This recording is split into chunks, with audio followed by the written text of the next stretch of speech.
पृथ्वीलोक पर इन दिनों हर तरफ एग्जाम की चर्चा थी। स्कूल और कॉलेज बच्चों की परीक्षा की तैयारी में लगे हुए थे। इसीलिए सभी माता पिता तथा बच्चे भगवान शिव से एग्जाम में अच्छे नंबर लाने के लिए प्रार्थना कर रहे थे। शिव जी अपने भक्तों की इच्छा को सुनकर उन्हें उनकी प्रार्थना का फल देने ही वाले थे कि तभी माता पार्वती ने उन्हें रोक दिया। स्वामी रुकिए, ऐसे हर किसी को परीक्षा में पास होने का वरदान मत दीजिए। प्रार्थना तो सभी कर रहे हैं, किंतु ईमानदारी से मेहनत करके कौन पास हो रहा है यह भी तो देखना जरूरी है। क्या पता किसी ने मेहनत ना की हो और बस आपसे प्रार्थना कर रहा हो कि आप उसे परीक्षा में पास करवा दें। ऐसा भी तो नहीं करना, क्योंकि जो पूरे वर्ष पढ़ाई करके कठिन मेहनत करके एग्जाम देता है, हम उसी को परीक्षा में उत्तीर्ण होने का फल देंगे।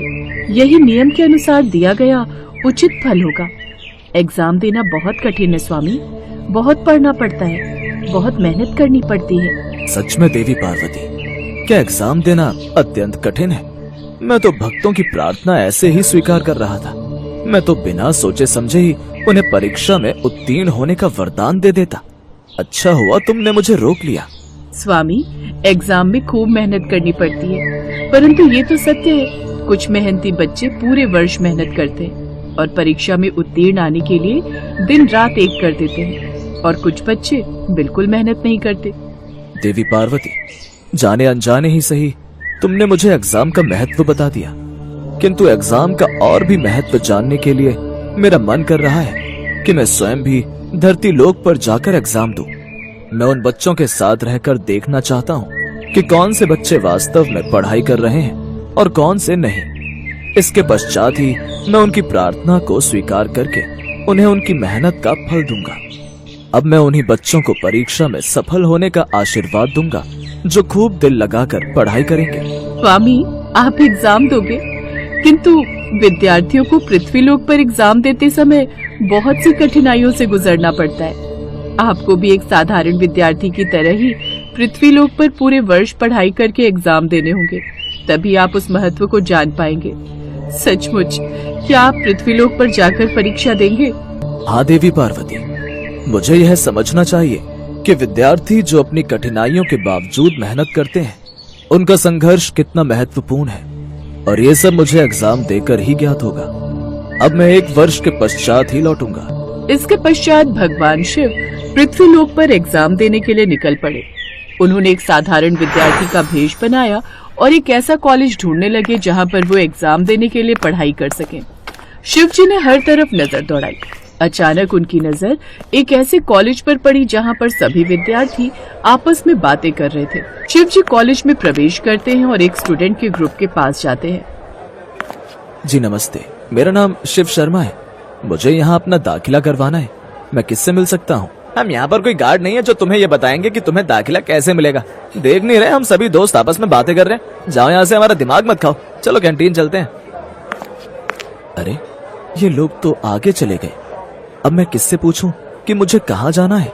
हाँ, उस लड़के से पूछता हूँ। सुनो, क्या तुम मुझे बता सकते हो कि मुझे दाखिला लेने के लिए किससे बात करनी होगी? उदास बैठा हुआ लड़का कुछ नहीं बोलता। शिव जी उससे दोबारा प्रश्न करते हैं। सुनो, मैं तुमसे कुछ पूछ रहा हूँ, क्या तुम मेरी मदद कर सकते हो? यहाँ पर कोई भी मेरी मदद नहीं कर रहा। चलिए मैं आपको प्रिंसिपल सर के पास ले चलता हूँ, वही आपका एडमिशन होगा। बहुत बहुत धन्यवाद मित्र। वैसे तुम्हारा नाम क्या है? जी मेरा नाम मोहन है। और आपका? मेरा नाम शिव शर्मा है। शिव शर्मा? फिर तो आप मेरे भोलेनाथ के नाम के हो। मैं शिव जी की बहुत पूजा करता हूँ, उनका भक्त हूँ। पर क्या मैं उनकी जितनी मर्जी पूजा कर लूं, पर वो मेरी प्रार्थना कभी नहीं सुनते। इस बार मेहनत करके एग्जाम देना, तुम्हारी प्रार्थना जरूर सुनेंगे और तुम्हें तुम्हारी मेहनत का फल अवश्य मिलेगा, क्योंकि इस बार एग्जाम में स्वयं शिव तुम्हारे साथ होंगे। थैंक यू मुझे इतनी हिम्मत देने के लिए।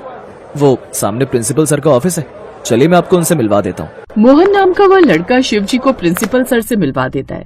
भगवान शिव की सादगी को देखकर प्रिंसिपल सर बहुत खुश होते हैं और उन्हें कॉलेज में एडमिशन मिल जाता है। शिव शर्मा, आज से कॉलेज में पढ़ाई शुरू कर दो। तुम्हारा एडमिशन मैंने मोहन की क्लास में कर दिया। अब तुम मोहन के साथ ही पढ़ाई करना। मुझे उम्मीद है कि तुम एग्जाम में अव्वल आओगे। मैं पूरी कोशिश करूंगा सर। बहुत बहुत धन्यवाद सर, मुझे इस कॉलेज में दाखिला देने के लिए। मोहन जाओ और शिव को क्लास दिखा दो। चलो शिव, मैं तुम्हें क्लास दिखा देता हूँ। उस दिन के बाद शिव जी मोहन के साथ पढ़ाई करने लगे। शिव जी देखते थे कि कुछ बच्चे ऐसे हैं जो पढ़ाई पर बिल्कुल भी ध्यान नहीं देते और कुछ बच्चे ऐसे हैं जो केवल पैसे के बल पर बिना पढ़ाई किए नकल करके कक्षा में पास हो रहे हैं, और कुछ ऐसे बच्चे हैं जो बहुत पढ़ाई करते हैं किंतु उन्हें अपनी मेहनत का फल नहीं मिलता। ऐसे ही बच्चों में मोहन भी था। मोहन, तुम उदास रहते हो, मुझे बताओ इसका कारण क्या है, जबकि तुम बहुत अच्छे लड़के हो। तुमने मेरी इतनी मदद की है, इसलिए एक मित्र होने के नाते मैं तुम्हारी उदासीनता का कारण पूछना चाहता हूँ। क्या बताऊँ शिव, पिताजी ने पिछले साल तो मेरे एग्जाम की फीस भर दी थी, पर इस बार पिताजी की तबीयत बहुत खराब है।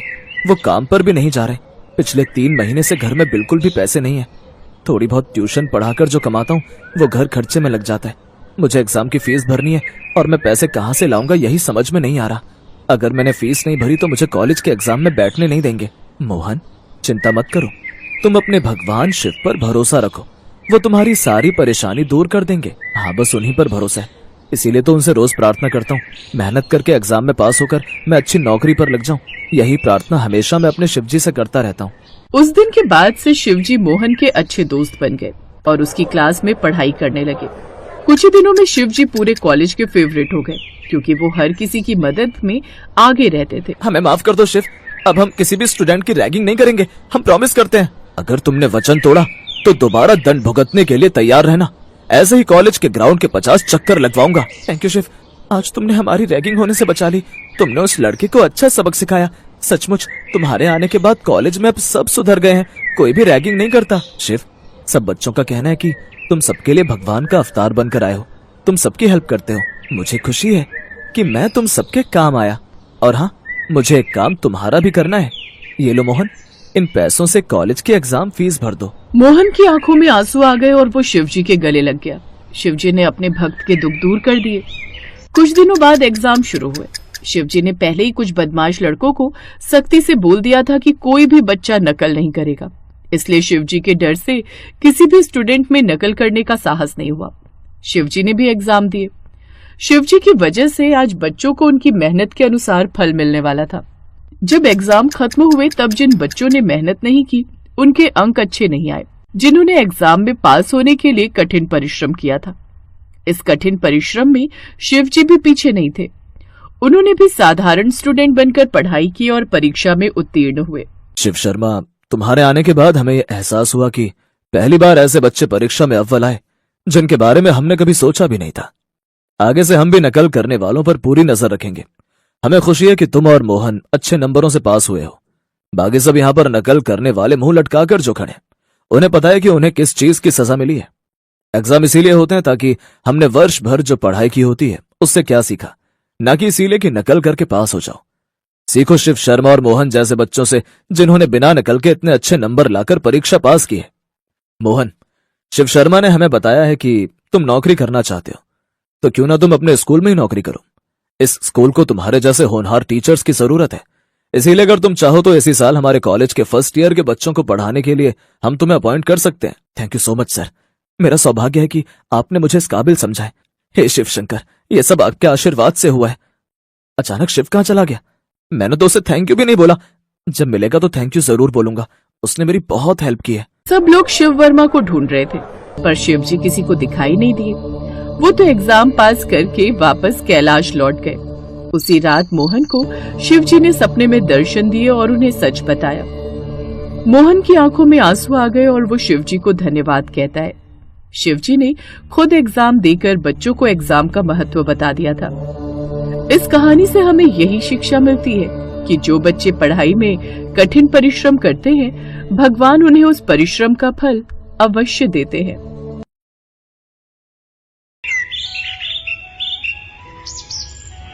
धर्मपुर गांव में सरोजनी नाम की एक औरत अपने बेटे पवन के साथ रहती थी।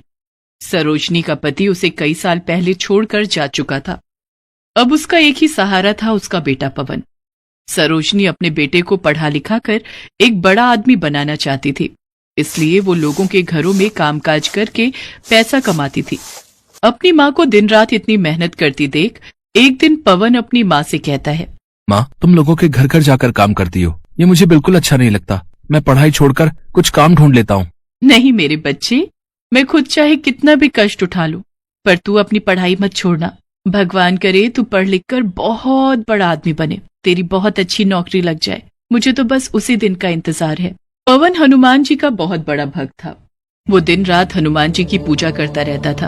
एक दिन वो हनुमान जी के मंदिर में बैठकर प्रार्थना कर रहा होता है तो उनसे हाथ जोड़कर कहता है, बजरंगबली जी, माँ तो मेरी कोई बात नहीं सुनती। मैंने उनको कितना कहा कि अब तुम काम करना बंद कर दो, पर वो मानने को तैयार ही नहीं। अब आप ही बताओ मैं क्या करूं? पवन को पूरा विश्वास था कि बजरंगबली उसकी माँ को समझा देंगे। ऐसे ही समय बीतता गया और पवन ने भी अपनी ग्रेजुएशन की पढ़ाई पूरी कर ली। फिर वो नौकरी की तलाश में लग गया। वो सुबह उठकर हनुमान जी के मंदिर में जाकर पूजा पाठ करता, उसके बाद नौकरी की तलाश में निकल जाता। लेकिन सारा दिन भटकने के बाद भी उसे कहीं नौकरी नहीं मिलती। फिर वो निराश होकर घर वापस लौट आता। एक दिन उसे उदास देखकर सरोजनी ने कहा, पवन बेटा, तू इतना उदास क्यों है? आज नहीं तो कल तुम्हें नौकरी जरूर मिलेगी। हाँ, मैं कुछ दिन नौकरी की तलाश और करूंगा, लेकिन अगर फिर भी कहीं मुझे नौकरी नहीं मिली तो फिर मैं मेहनत मजदूरी ही कर लूंगा। नहीं बेटा, मैंने तुझे मजदूरी करने के लिए थोड़ी ही इतना पढ़ाया लिखाया है। तू कोशिश करता रहे, एक दिन सब ठीक हो जाएगा। अगले दिन सवेरे जल्दी उठकर पवन फिर से नौकरी की तलाश में निकल पड़ता है।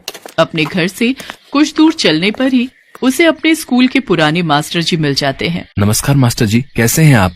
मैं बिल्कुल ठीक हूँ पवन, तुम बताओ तुम कैसे हो? अच्छा, वैसे तुम कहीं जा रहे हो? मैं तो तुम्हारे घर ही आ रहा था। हाँ मास्टर जी, मैं नौकरी की तलाश में निकला हूँ। खैर आप बताइए, आपने कहा आप मेरे घर ही आ रहे थे, कुछ काम था क्या? हाँ बेटा, पास के ही अयोध्या गांव में एक मास्टर जी पढ़ाते थे, लेकिन अब वो रिटायर हो चुके हैं। उनकी जगह पर कोई नए मास्टर जी आने वाले थे, लेकिन वो आ नहीं पाए। अगर तुम एक हफ्ते तक उस स्कूल के बच्चों को पढ़ा सको तो प्रिंसिपल से कहकर तुम्हारी नौकरी परमानेंट करवा सकता हूँ। तुम्हारी माँ की हालत देखकर मुझे तुम्हारा ख्याल आया और मैंने तुमसे बिना पूछे ही तुम्हारी बात प्रिंसिपल से कर ली है। अब तुम मेरी जुबान का मान रखो और अच्छे से उस स्कूल में जाकर बच्चों को पढ़ाना शुरू कर दो। ये सुनकर पवन बहुत खुश होता है। आपका बहुत बहुत शुक्रिया मास्टर जी, पर क्या आप मुझे बताएंगे कि वहाँ केवल एक हफ्ता ही क्यों पढ़ाना है? बेटा, वहाँ और भी बहुत से टीचर्स आएंगे, लेकिन जो एक हफ्ता अच्छे से बच्चों को पढ़ा पाएगा केवल उसी की नौकरी पक्की होगी। समझ लो, ये तुम्हारा इम्तिहान है पक्की नौकरी पाने का। जी मास्टर जी, आपका बहुत बहुत शुक्रिया। इसके बाद पवन घर आकर अपनी माँ को सारी बात बताता है। सरोजनी ये बात सुनकर बेहद खुश होती है। फिर वो बजरंगबली के सामने हाथ जोड़कर कहता है, हे बजरंगबली, मुझे ये परमानेंट सरकारी नौकरी दिलवा दीजिए। मैं उम्र भर आपकी सेवा करता रहूंगा। अगले दिन पवन ने अपना इंट्रोडक्शन प्रिंसिपल को जाकर दिया। उसके बाद प्रिंसिपल ने उसको क्लास में पढ़ाने के लिए भेज दिया। क्लास में पहुंचते ही सभी बच्चे पवन मास्टर जी से कहते हैं, गुड मॉर्निंग टीचर। लेकिन तभी वो कहता है, बच्चों, गुड मॉर्निंग नहीं, राम राम कहा करो, इससे भगवान राम तुम्हारे सारे काम बना देंगे। बच्चों को नए मास्टर जी बहुत अच्छे लगते हैं। वो सारा दिन बच्चों को रामायण सुनाते रहते और उनको सारी चौपाइयां याद करवा देते। ऐसे ही एक हफ्ता बीत गया। फिर प्रिंसिपल क्लास में आते हैं। तभी सब बच्चे राम राम कहकर उनको वेलकम करते हैं। उसके बाद प्रिंसिपल उनसे पूछते हैं, बच्चों, तुम्हें मास्टर जी ने क्या क्या सिखाया, कुछ बताओ। तभी सब बच्चे एक एक करके प्रिंसिपल को रामायण की चौपाइयां सुनाने लगते हैं। साथ ही सभी बच्चों को सारी की सारी रामायण मुख जुबानी याद हो गई होती है। ये देखकर वो हैरान होकर कहने लगते हैं, अरे मास्टर जी, आपने तो कमाल ही कर दिया। इतना तो हम कई सालों तक नहीं सिखा पाते जितना आपने एक हफ्ते में सिखा दिया। आपकी नौकरी पक्की हुई। आपका ऑफर लेटर मैं आपके मास्टर जी के हाथ भिजवा दूंगा। आप अपना सामान लेकर आ जाना। अगले दिन सुबह होते ही मास्टर जी पवन के घर पहुंच जाते हैं और उसका दरवाजा खटखटाते हुए कहते हैं, अरे पवन, अरे ओ पवन, दरवाजा खोल बेटा। तभी दरवाजा खोलते हुए पवन बाहर आता है। अरे आप, नमस्ते मास्टर जी, अब इतनी सुबह सुबह कैसे आना हुआ? आइए, अंदर आइए। पवन की माँ चारपाई पर लेटी हुई होती है। नमस्ते बहन जी, क्या हुआ? आपकी तबीयत कुछ ठीक नहीं लग रही। हाँ मास्टर जी, पिछले एक हफ्ते से माँ बहुत बीमार थी, लेकिन अब उनकी हालत में काफी सुधार है। मुझे माफ कीजिएगा, इसी कारण मैं स्कूल में पढ़ाने नहीं आ पाया। ये सुनकर मास्टर जी हैरान रह जाते हैं। अब ये तुम क्या कह रहे हो? उस स्कूल के प्रिंसिपल ने तो मुझे तुम्हारा ज्वाइनिंग लेटर देते हुए कहा है कि तुम्हारी नौकरी पक्की हो गई है। ये सुनकर पवन हैरान रह जाता है। उन्होंने मुझसे कहा कि पवन ने बच्चों को इतना अच्छा पढ़ाया जैसे कि आज तक कोई पढ़ा ना सका। लेकिन मैं तो वहाँ गया ही नहीं। मैं तो यहीं घर पर रहकर माँ की सेवा कर रहा था। ये कैसे हो सकता है? प्रिंसिपल साहब ने तो खुद मुझसे कहा है कि पवन ने तो बच्चों को राम नाम की बहुत अच्छी शिक्षा दी है। सभी बच्चों को चौपाइयां और रामायण याद हो गई है, पर मेरी समझ में नहीं आ रहा कि जब तुम नहीं गए तो वहां तुम्हारी जगह कौन गया था, और अब तो तुम्हारी नौकरी भी पक्की हो गई। ये सुनते ही पवन रोने लगा और रोते हुए कहने लगा, ये काम तो मेरे बजरंग बली ही कर सकते हैं। राम नाम की शिक्षा वही दे सकते हैं, और अपने भक्त को जब मुसीबत में पड़े देखा तो उसकी सहायता के लिए स्वयं ही आ गए। ये कहकर वो हनुमान जी की मूर्ति के सामने रोने लगता है। तभी सरोजनी उससे कहती है, मेरे बच्चे, हनुमान जी ने तेरी सारी परेशानी दूर कर दी। उन्होंने तुझे तेरी मेहनत का फल दे दिया मेरे बच्चे। मास्टर जी ये सब देखकर हैरान रह गए और वो पवन से कहने लगे, पवन बेटा, बजरंग बली स्वयं तेरी सहायता के लिए दौड़े दौड़े चले आए। उनकी तुझ पर बहुत कृपा है। अब तो उनका नाम लेकर कल से नौकरी पर लग जा। अगले दिन सुबह सुबह पवन मंदिर गया और हनुमान जी का जप करने लगा। उसके बाद वो स्कूल जाकर अच्छे से बच्चों को पढ़ाने लगा। इसके बाद वो हर रोज स्कूल जाने से पहले और आने के बाद हनुमान जी के मंदिर जरूर जाता और वहां बैठकर ध्यान लगाता। इसके बाद उनके अच्छे दिन आ गए।